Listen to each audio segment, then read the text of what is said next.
સુરતમાં ફરી એક વખત પોલીસે નાકામ કર્યા છે હુમલાનો પ્રયાસ। આરોપી શુભમે પોલીસ પર ફાયરિંગનો પ્રયાસ કર્યો। સ્વ બચાવમાં એસીપી કિરણ મોદીએ આરોપી પર ફાયરિંગ કર્યું। ફરી એક વખત ગુજરાત પોલીસે પુરવાર કર્યું છે કે કાયદો અને વ્યવસ્થા હાથમાં લેવાની કોશિશ કરશો તો પછી તમારી હાલત કેવી થઈ જશે। ફરી એક વખત ગુજરાતની અંદર આ દાખલો બેસાડ્યો છે ગુજરાત પોલીસે।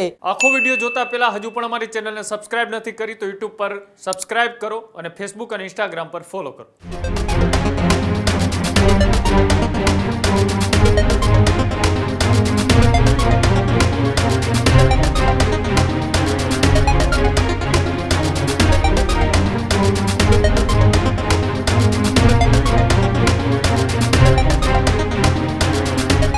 સુરતમાં ફરી એક વખત પોલીસે નાકામ કર્યા છે હુમલાનો પ્રયાસ। સુરતમાં બેંકમાં લૂંટના આરોપી પર પોલીસે ફાયરિંગ કર્યું છે।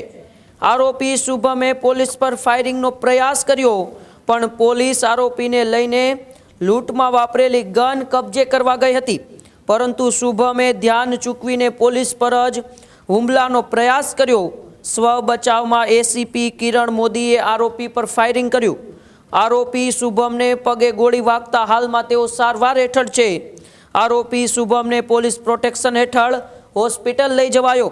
સુરતમાં બેંકમાંથી આરોપીને ગન સાથે 50 લાખની લૂંટ કરી હતી, પરંતુ જ્યારે એ શુભમ જે આરોપી હતો તેમને જે ગન એ લૂંટમાં વાપરી હતી તે લઈ જવા માટે લઈ જવાય છે ત્યારે તે જ ગન વડે ધ્યાન પોલીસનું થોડું ચૂકી જાય છે। ત્યારે શુભમ છે તે પોલીસ પર હુમલો કરવાનો પ્રયત્ન કરે છે, પરંતુ પોલીસ ફરી એક વખત એ શુભમ ઉપર હુમલો કરતા એ હિચકચાતી નથી અને શુભમ ઉપર હુમલો કરી દે છે અને તેમના પગમાં ગોળી મારે છે। અને ફરી એક વખત ગુજરાત પોલીસે પુરવાર કર્યું છે કે કાયદો અને વ્યવસ્થા હાથમાં લેવાની કોશિશ કરશો તો પછી તમારી હાલત કેવી થઈ જશે।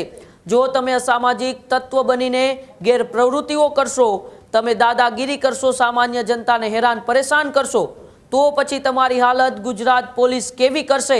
ફરી એક વખત ગુજરાતની અંદર આ દાખલો બેસાડ્યો છે ગુજરાત પોલીસે।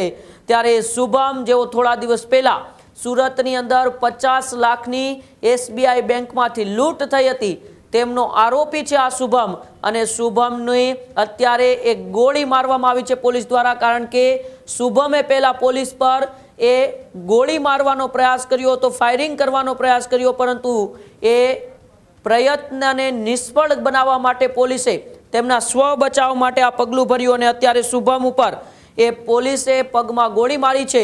ત્યારબાદ પોલીસ પ્રોટેક્શન હેઠળ એ શુભમને હોસ્પિટલ ખાતે પણ ખસેડવામાં આવ્યો છે।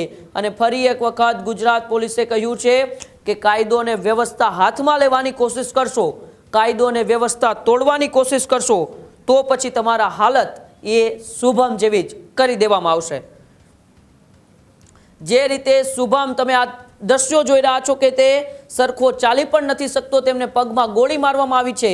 જે જગ્યાએ તેમણે એ બંદૂક છે જેઓ એ લૂંટ માટે વાપરી હતી, એ બંદૂકની અણીએ 50 લાખની તેમને લૂંટ કરી હતી, એ લૂંટને લઈને જે આરોપી છે તેમને બંદૂક શોધવા માટે ત્યાં લઈ જાય છે, પરંતુ તે જ બંદૂકથી તેઓ પોલીસ ઉપર એ ફાયરિંગ કરવાનો પ્રયત્ન કરે છે, પરંતુ તે પ્રયત્નને નિષ્ફળ બનાવવામાં આવે છે। છેલ્લા કેટલાય સમયથી આપણે જોતા આવ્યા છીએ કે અનેક વખત આરોપીઓ જ્યારે પોલીસની પકડમાંથી ભાગવાની કોશિશ કરે, પોલીસ પર હુમલો કરવાની કોશિશ કરે તો પછી આ એ ગુજરાત પોલીસ છે જે ગુજરાત પોલીસ ગોળી ચલાવવામાં જણા પણ અચકાતી નથી। આ એ જૂની ગુજરાત પોલીસ નથી, આ એ નવી બાહોશ અને નીડર ગુજરાત પોલીસ છે। જે તો તમે ગેરપ્રવૃત્તિઓ કરશો, જો તમે દાદાગીરી કરશો તો પછી તમારી હાલત પણ ગુજરાત પોલીસે શુભમ જેવી કરી દેશે। હજુ સુધી તમે અમારી ચેનલને સબસ્ક્રાઇબ નથી કરી તો અત્યારે જ ન્યૂઝરૂમ ગુજરાતને સબસ્ક્રાઇબ કરો, Facebook અને Instagram પર ફોલો કરો।